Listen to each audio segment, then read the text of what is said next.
আসসালামু আলাইকুম। আজকে আমরা জানব ছেলেদের জন্য যে 10টি সাজ হারাম। 1. মুখের দাড়ি কেটে ফেলে দেওয়া। 2. টাকনুর নিচে কাপড় ঝুলিয়ে পড়া। 3. চুলে কালার করা। 4. হাতের আঙ্গুলে সোনার আংটি পরা। 5. গলায় মালা পরা। 6.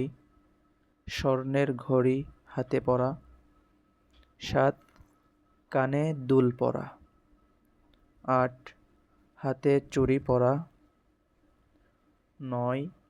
লাল ও হলুদ পোশাক পরা। 10. মেয়েদের পোশাক পরা। আল্লাহ আমাদের সবাইকে বোঝার জন্য উত্তম তৌফিক দান করুন।